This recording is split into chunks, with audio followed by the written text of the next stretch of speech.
Oi, gente! Hoje eu estou aqui com a doutora Laura Fogliato, médica hematologista e especialista em doenças mieloproliferativas, para falar sobre policitemia vera. Roda a vinheta aí.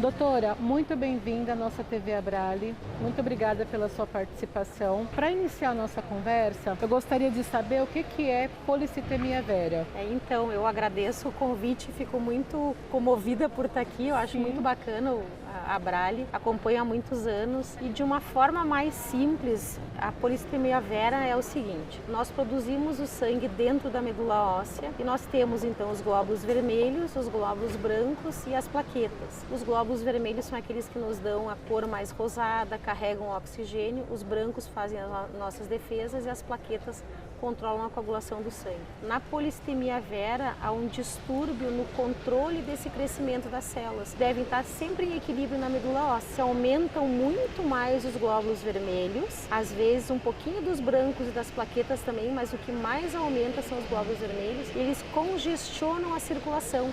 É como se a gente tivesse uma estrada lotada de carros numa ida de feriado para a praia. O sangue fica muito mais viscoso, acaba causando alguns sintomas no paciente. Quais são os principais sintomas de uma policitemia vera? Como o sangue fica muito mais viscoso, a circulação ela é mais lenta, ela se faz mais lenta. Então, uma das complicações da policitemia vera e que leva os pacientes para o consultório médico são tromboses. Esses pacientes podem ter pequenas isquemias ou tromboses mais graves, por exemplo, trombose junto do fígado, trombose em membros inferiores, ou então o paciente pode ter cefaleia.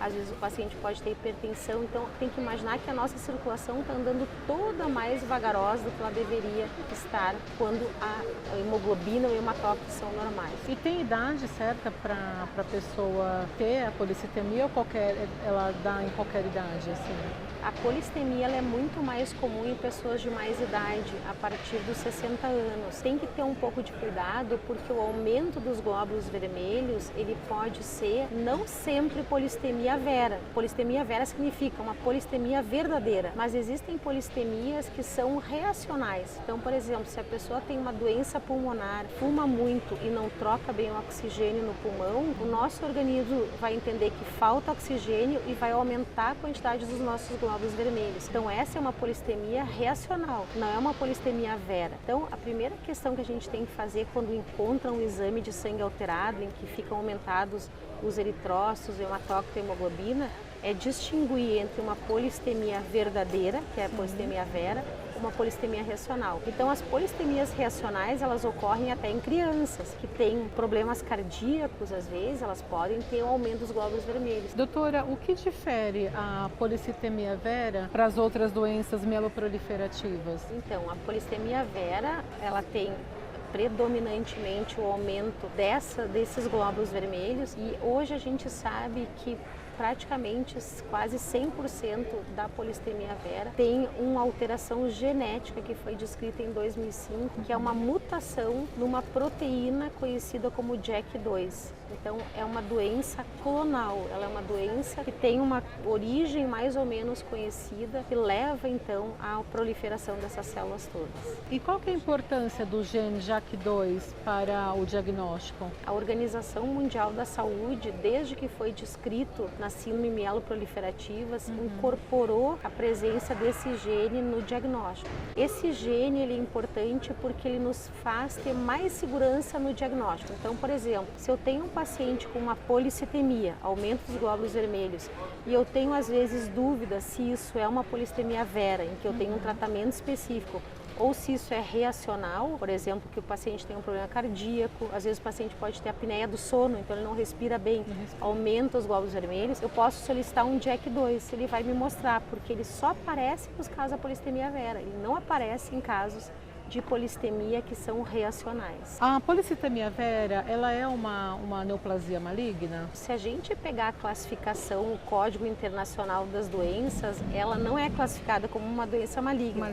Mas a gente sabe que ela é uma doença clonal, ou seja, ela se origina de uma família de células que acaba ganhando das outras famílias, ela tem uma vantagem proliferativa. Por essa razão, hoje ela é considerada uma doença maligna, assim, dentro dos conceitos gerais de que pode se transformar em uma leucemia aguda, ela é considerada hoje uma doença maligna pelos médicos, pelos cientistas, mas não pela classificação internacional. E como é que é realizado o tratamento? O tratamento ele é realizado para controlar essa quantidade aumentada de glóbulos vermelhos. Então, um tratamento que a gente utiliza é a sangria. O paciente vai no banco de sangue, ele é coletado o sangue como se ele fosse doar, mas esse sangue não é doado. Esse sangue é retirado do organismo, em torno de meio litro, e vai fora. O segundo tratamento é o uso da hidroxiureia, que foi usada há muitos anos atrás no tratamento das leucemias crônicas e que hoje não é mais utilizado. Mas por quê? Porque a hidroxiureia consegue controlar essa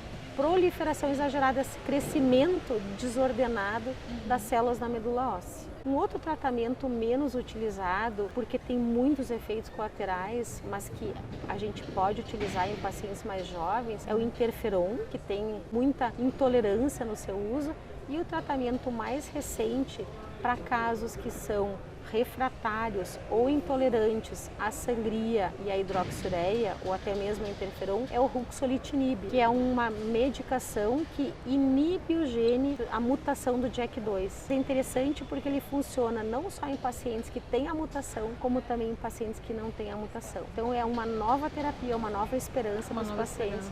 E existe cura para a policitemia vera? Ainda não existe cura para a policitemia vera, mas eu diria que é uma doença que está sendo muito estudada e que cada vez a gente vai ter uma alternativa melhor para o controle dela. Doutora, eu gostaria de lhe pedir para que a senhora deixasse uma mensagem para esses pacientes. Toda doença crônica é uma doença muito difícil, porque ela existe no dia a dia de quem tem esse diagnóstico. Essas doenças mieloproliferativas, elas vêm avançando muito as pesquisas nos últimos anos e hoje JAK2 é um detalhe, nós temos muitas outras mutações que conseguem verificar desde o diagnóstico o paciente que vai responder melhor a um tratamento ou outro. Então a esperança que eu acho que tem que se ter diante da polistemia vera ou das doenças mieloproliferativas é que esses avanços na medicina provavelmente tornem essas doenças cada vez mais controláveis e cada vez com risco menor de que no futuro ela se transforme, por exemplo, em leucemia aguda ou que se transforme em mielofibrose. Acho que o paciente tem que ter uma colaboração bem importante, porque assim, se a gente fala numa doença que